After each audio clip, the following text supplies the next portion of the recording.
J'ai décidé que la prochaine femme de Karine sera cette fille. Quoi? Je n'en croyais pas mes oreilles. Prochaine femme? Que veux-tu dire exactement? Quand je lui ai demandé cela, ma belle-mère avait l'air contrariée. Tu es vraiment lente, n'est-ce pas? En d'autres termes, nous n'avons plus besoin de toi. Que veux-tu dire par mon temps est écoulé? Je ne m'attends pas à ce que tu puisses encore avoir des enfants, n'est-ce pas? C'est pourquoi cette jeune dame va devenir la nouvelle femme de mon fils. Je m'appelle Marie et je suis une employée de bureau de 34 ans. J'ai un mari nommé Karine. Je l'ai rencontré lors d'un rendez-vous arrangé, et il a 6 ans de moins que moi. Donc naturellement, je pensais qu'il ne serait pas intéressé. Cependant, à l'époque, Karine a dit, je suis tombé amoureux de toi. Je me fiche de notre différence d'âge. Et il était très expressif sur son amour. Je suis tombée amoureuse de sa passion et j'ai décidé de sortir avec lui. À partir de ce moment-là, nous avons eu une relation stable et nous nous sommes finalement mariés. Cependant, le processus de mariage a été un peu difficile. Nous sommes allés voir nos parents tout de suite, mais sa mère, Jeanne, était contre notre mariage à cause de notre différence d'âge. Normalement, une femme de 34 ans serait déjà mariée et aurait des enfants. Y a-t-il quelque chose qui ne va pas chez toi? De quoi parles-tu? Maman? Ne sois pas impoli. Oh, mais il est important de parler de choses comme ça. Tu es notre seul enfant, et tu dois choisir avec soin celui que tu épouseras. Elle a parlé de mon âge et du fait que je suis célibataire depuis si longtemps, et de toutes ces choses dont j'ai conscience. Puis son mari, Georges, intervient. Arrêtez. Karine l'a choisi, donc nous n'avons pas le droit de nous y opposer, dit-il. Marie. Je suis désolé pour ce que ma femme vient de dire. Grâce à l'avertissement de Georges, Jeanne se tait. Maintenant que nous avons reçu leur approbation, nous avançons dans le mariage. Cependant, bien que Jeanne ait donné son consentement, elle ne m'approuve toujours pas. La famille de mon mari est propriétaire terrien et très connue dans la région. Jeanne est très fière de cette situation. Comme c'est le genre de famille qu'il a. Karine a été gâtée en grandissant, mais il n'est pas du tout égoïste, et j'aime vraiment sa personnalité douce et chaleureuse. Cependant, de nombreux problèmes surviennent pendant nos fiançailles. Jeanne m'appelle soudain et me présente à la femme du quartier, disant que je devrais me faire connaître. Il me présente à la femme du quartier, disant que je devrais me faire connaître. Apparemment, en raison de sa position de propriétaire terrien. Jeanne est la représentante de la communauté des femmes locales et semble être la chef du groupe. Je fais ce qu'on me dit et salue tout le monde dans la communauté. Ils me saluent tous en retour et chuchotent bonne chance. À mon oreille. Ils font probablement référence à Jeanne. Apparemment, ceux de la communauté des femmes ne l'apprécient pas non plus. Découvrir que j'ai des alliés. Je suis un peu soulagée. Jeanne me dit de passer une visite prénuptiale avant le mariage et de savoir si je suis capable de tomber enceinte. Je suis un peu déconcertée par ce commentaire, mais il est vrai que je pourrais être classée dans la catégorie des grossesses avancées. Et pour être honnête, je veux vraiment savoir si je suis capable de tomber enceinte, alors je décide de passer le test. Je vais dans une clinique, et le médecin me dit que je suis parfaitement capable. Croire cela signifie que Jeanne nous permettra de nous marier. Je lui annonce les résultats. Mais elle dit froidement, vraiment? C'est toi qui m'as dit de passer le test. Je pense avec colère, mais je me retiens. Peut-être s'attendait-elle à un mauvais résultat. Pensait-elle qu'elle pourrait annuler le mariage si elle découvrait que je ne pouvais pas avoir d'enfant? Je continue à passer des journées agitées comme ça. Et le jour précédent le mariage, Jeanne m'appelle de nouveau. Elle veut que nous venions dîner chez elle. Pour être honnête, je voulais dîner avec mes propres parents avant le mariage. Mais ils disent, si vous avez été invité chez eux, vous devriez y aller. Donc Karine et moi décidons d'aller chez ses parents. Après avoir fini le dîner et le dessert, Jeanne commence à dire, à propos de votre emménagement ensemble. Je n'en croyais pas mes oreilles. La phrase emménagement ensemble est sortie de nulle part. Pas question. Elle doit plaisanter. Je ne pouvais pas voir ma vie de jeune mariée interrompue soudainement. Je m'insère rapidement dans la conversation. Point Jeanne? Je suis désolée, que voulez-vous dire, emménager? Je ne sais pas quoi dire. C'est trop de choses à penser avant même que nous soyons mariés. Avec ceci, Barbara a l'air surprise. Elle me regarde comme si ce que je disais était fou. Kevin, tu ne lui as pas encore dit. Hein? Je panique et regarde mon mari. Puis, restant parfaitement calme, il dit, oh, ouais. Je pense que j'ai oublié. Toi? Que veux-tu dire? Maman et moi en avons parlé depuis un moment maintenant, nous emménagerions dans cette maison une fois mariés. Attends une seconde. Tu n'as jamais rien dit à ce sujet. Quelque chose d'aussi important. C'est le genre de choses que nous aurions dû discuter et décider ensemble il y a longtemps. Désolé, mais c'est décidé. Je veux que tu comprennes. Marie. Non. Regardant en arrière. J'aurais dû annuler le mariage à ce stade, mais c'était il y a 2 ans quand je venais de fêter mes 32 ans. Je sentais que si je laissais passer cela, je ne pourrais jamais me remarier. Peut-être que cette impatience m'a conduit sur le mauvais chemin. Eh bien, il m'a demandé en mariage, et j'étais réellement excitée à l'idée de me marier. Finalement, j'ai accepté de vivre avec les parents de Karine, mais ma vie là-bas était pire que ce que j'avais imaginé. Tout d'abord, il n'y avait presque pas d'intimité, donc il était impossible d'avoir la vie de jeune marié amoureux que j'avais imaginé. Pour ajouter à cela, Barbara would pick on me every time she saw me. Marie, you really do have a boring, plat face, don't you? Kevin has a pretty face with beautiful eyes and a lovely nose. But I'm so worried my grandchildren will look just like you. Your cooking and housework are average, too. It really is a shame you have absolutely zero strong point. This sort of thing happens every day, and because she is the kind of woman who requested it check whether he can have children, you can imagine how she would put pressure on me, asking when she could see her grandchildren. Do you even know where you are? You have no time left, you know. If you can't have a baby, there is no need for you in this house. I'm shocked to see someone making these comments in this present day, but I shrug it off, thinking that their ways are probably rooted in tradition, and they are landowners after all. Barbara also nags me about my job, putting pressure on me and saying, when are you going to quit it? I enjoy my job, and since he moved into this house, they gave me special permission to drive to work, so he can't inconvenience them by quitting. That is the one thing he won't take compromise on.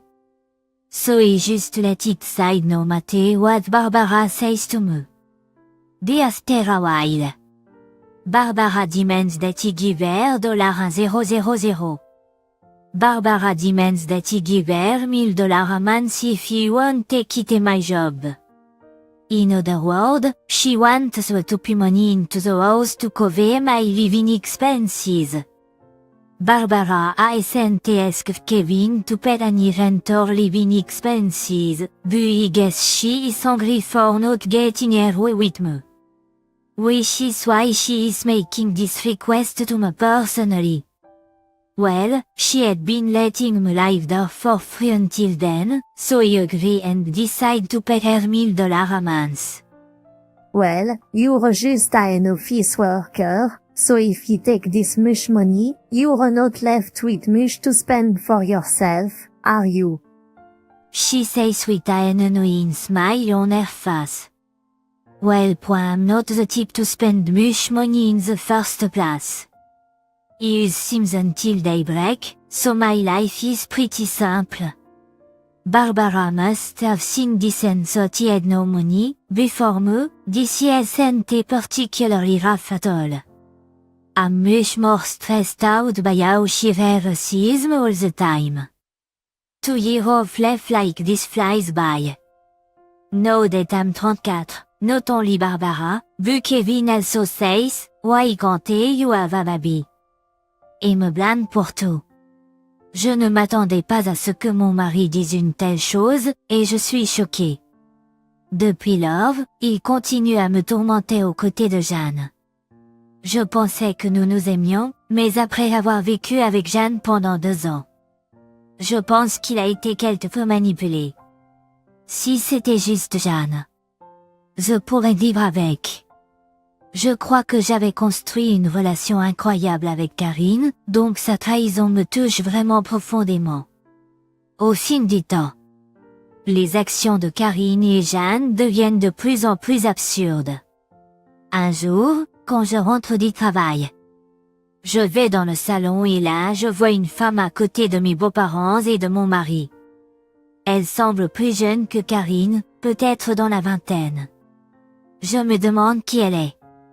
Jeanne me dit de m'asseoir. Une fois que je prends sa place, elle dit soudain quelque chose d'incroyable. J'ai décidé que la prochaine femme de Karine sera cette fille. Quoi? Je ne pouvais pas croire mes oreilles. La prochaine femme?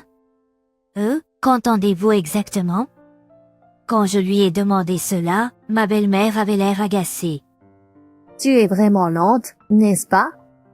En d'autres termes, nous n'avons plus besoin de toi. Ton temps est écoulé. Que voulez-vous dire par mon temps est écoulé? Je ne m'attends pas à ce que tu puisses encore avoir d'enfants, n'est-ce pas? C'est pourquoi cette jeune fille va être la nouvelle femme de mon fils. Elle a 23 ans maintenant. Elle est plus jolie que toi, et je suis sûre qu'elle donnera naissance à un petit garçon mignon et en bonne santé. Quelle femme! Mon mari et moi sommes toujours mariés, mais elle amène une nouvelle épouse.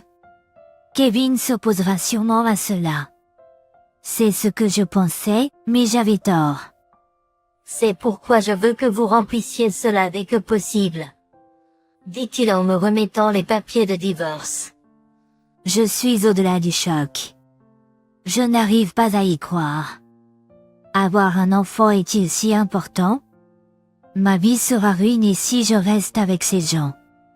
Au fait, George, mon beau-père, qui avait mis en garde Barbara avant mon mariage, a été inutile depuis. Il n'a jamais essayé de s'impliquer dans aucun de ces problèmes depuis que nous nous sommes mariés. D'accord. Je vais remplir les formulaires. Dis-je, et je remplis tout ce qui est nécessaire pour divorcer. Barbara et Karine sont ravis. Je leur dis que nous ne passerons pas par le partage des biens. Bien sûr que non. Pourquoi Karine te donnerait-elle une partie de ses précieuses économies? Juste parce que tu as compté sur mes revenus ne signifie pas que tu peux te laisser emporter. Je ne sais pas ce qu'ils pensent, mais c'est ce que Barbara et Karine me disent. D'accord. J'espère que ni l'un ni l'autre ne découvrira la vérité. Aussi simple que cela.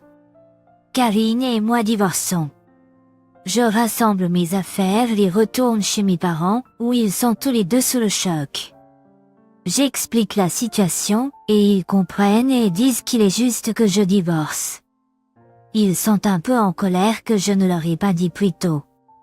Après m'être excusé auprès de mes parents, je décide de chercher un appartement où je pourrai vivre seul.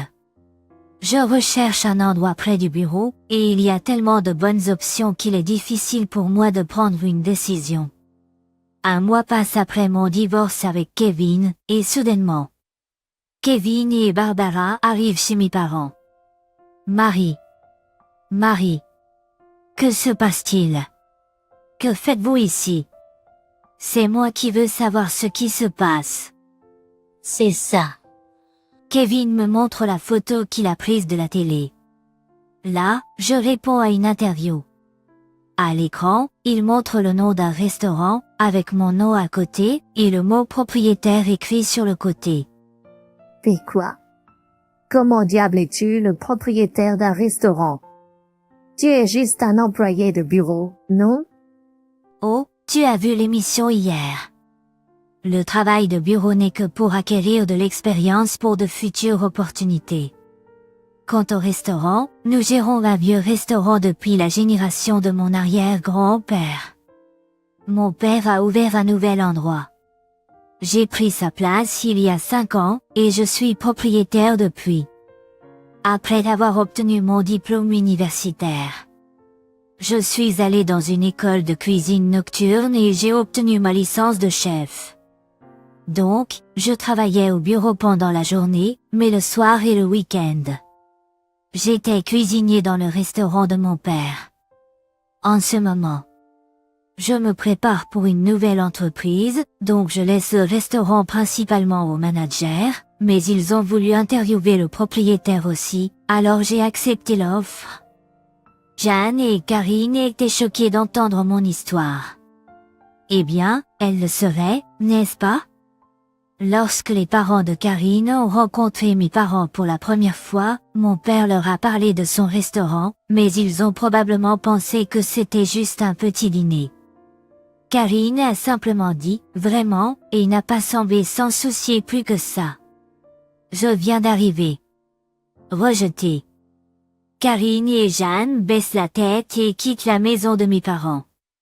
Je ne sais pas ce qui leur est arrivé après cela, mais selon une dame de la communauté des femmes que je me suis liée d'amitié alors que j'étais encore mariée, il semble que la vie soit si difficile pour eux deux que même Jeanne a commencé à travailler à temps partiel. La nouvelle femme de Karine ne fait toujours rien sauf dépenser tout l'argent de son mari. Ils essaient de la faire partir, mais elle a ses moyens de rester chez eux, et il semble que Karine et Jeanne soient complètement épuisées.